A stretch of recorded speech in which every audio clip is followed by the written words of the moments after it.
He's Rich Eisen of the NFL Network, coming to us from Atlanta. It's the Falcons against the Buccaneers coming up tonight. Hi, Rich. Hello, DP. I do believe the Don Cheadle Open is still in, despite Rihanna's issues. Have you seen Rihanna's video? I have not. You have not? I have not. I have not been privy. I'd like to see it. We did reach out to talk to her. Fritzy was told that she was unavailable in Barbados. Is that right? Yes. I never understood that. Did you? Was in between the lines? Was there? Don't call again. Was that in between the lines of? I don't unavailable know. in Barbados? I got the impression that you wouldn't be available anytime soon. Okay, all right, Okay. that's fine. But it's not a no. Not a definite no, not forever. All right. So you're saying there's a chance? Always a chance. We noticed Tom Brady, his resume. Yes, that was great. Here's the problem. Yeah. The I-Team has noticed that Tom lied on his resume. Uh-oh, this is not a George O'Leary situation, is it? Well, it could be. Okay. He said he was drafted in the 5th round. Oh. Yeah, he's drafted in the 6th round. Yeah. So is that the difference between hiring him or not hiring him? Wait, 6th round? No. That is, but of course, as you know, it opens the door to controversy later on in his career. Did you lie on your resume? Let those who never embellish their resume cast the first stone, Daniel. Come on. What I did do in my first job at Redding, California, KRCR-TV, the ABC affiliate, in beautiful Redding, Chico market. You couldn't walk down the street without being accosted in Redding. Well, I mean, me at the Food for Less really did create a big to-do, Dan, yes.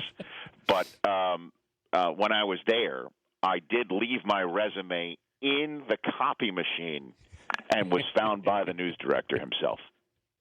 That happened to me, that my boss found my resume in the copy machine. As I was trying to get a new job somewhere. You were trying to get a job at ESPN? Yes. That is exactly what I was attempting to do, and believe it or not, I actually got it, as you know.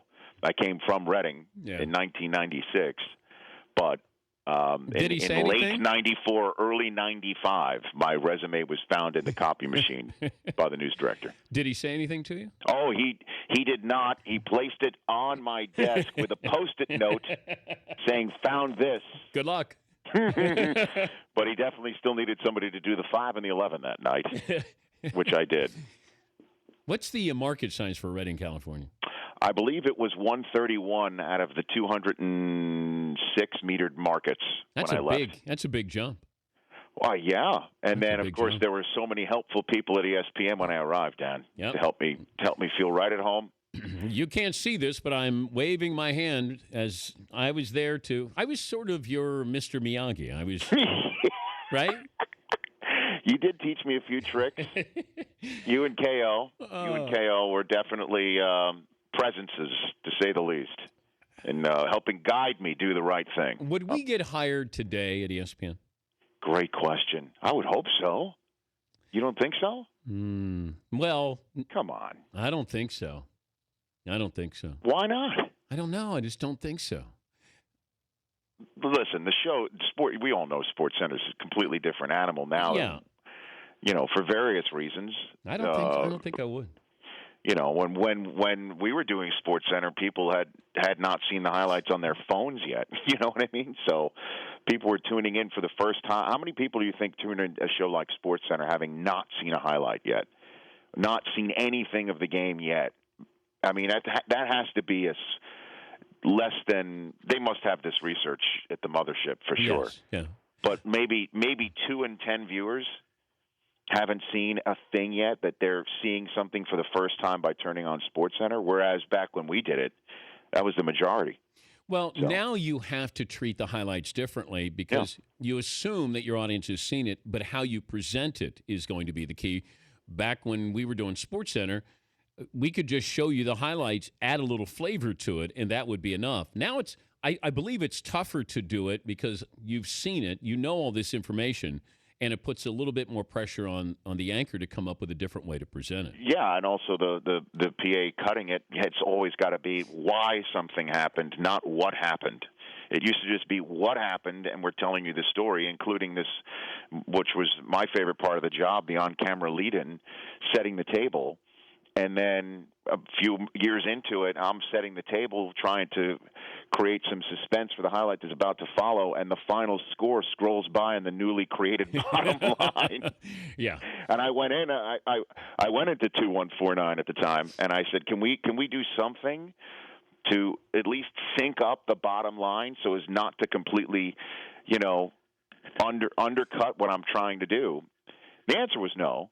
But it's a different world now. It's a totally different world now. If you look at these other networks that have tried to take on ESPN, it's sort of like the NFL and ESPN are similar in their worlds. It's really hard to take on ESPN and put a dent in them. You almost have to do counter programming. And with the NFL, nobody challenges them. You've had the USFL, the CFL is never going to do it. So they sort of exist. They have their own rules and regulations. You've had controversy at ESPN, but it doesn't dent them. NFL, you've had controversy. It hasn't dented them either. And these are the people with whom I've had my last 6 professional contract negotiations. Dan. That's why I have no hair anymore. Tougher to work for the NFL or ESPN? No, I love it. I really do. That was just a joke, Dan. Oh, it was. I do, seriously. I do. Obviously the last 2-3 weeks with the headlines being what they are, it's been difficult trying to create a balance of talking football, which people want to do, and having headlines within your show that's normally reserved for the nightly news, and treating those stories the way they need to be treated, in a manner where we're also talking about the social issues that come with them, and trying to strike that balance. It happens every year. There's something that's going on from within a locker room or off the field that mirrors society and puts a microscope on it in a manner that anything else that happens in our world doesn't really provide that microscope. So it's a mixture of storylines and manners in which to present them and discuss them, and it has been a trying balance, to say the least. But there's nothing like the interest that this sport generates, and there's nothing like it. Good for the league. These negative stories. Is what? Is it good for the league? I don't think any sports league wants to go through anything like this.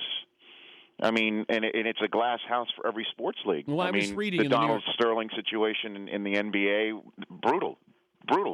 The PED use in Major League Baseball, brutal. I mean, no league wants to go through negative headlines like that. But if it does improve the way a sports league, and this is the way for any corporation in America, if it improves the way that they handle its business moving forward, then obviously something good can come out of it in that regard.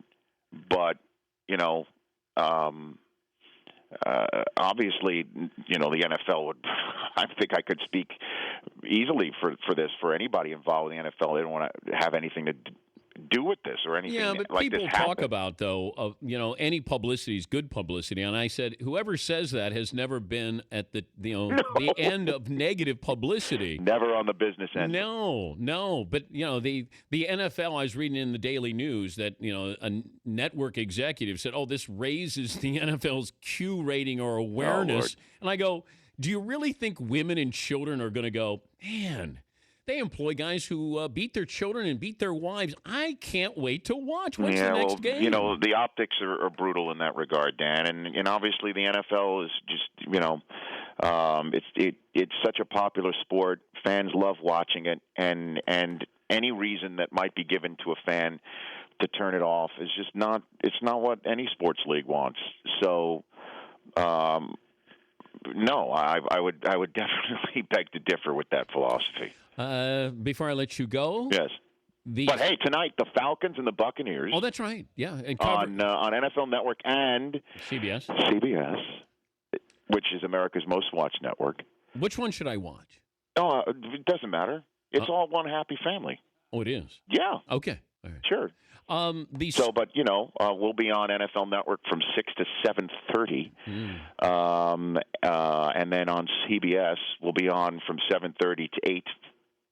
30 with the JB and Dion and Bill Cowher and Tony Gonzalez is joining the pregame show on both sets tonight from Atlanta. Nice. It's a big game. Oh, yeah. Oh, they're all big. That didn't sound at all genuine, Dan. Okay, let me try it again. Yeah, let me start. Okay. It's a big game, Dan. Oh, my God. Are you kidding me? Yeah, it's good. By the way, speaking of genuine, your mug smiling next to the Sports Jeopardy logo is all over Los Angeles right now. I know. How's it look? Is it tough? Are there any accidents around this billboard? No, I think the traffic flow has been normal. Oh, it has. Okay. But what really is it connotes a friendliness, Dan. There's a sort of a daytime TV. It's like a white background. Yeah. Something that you'd normally see Ellen or Steve Harvey in front of.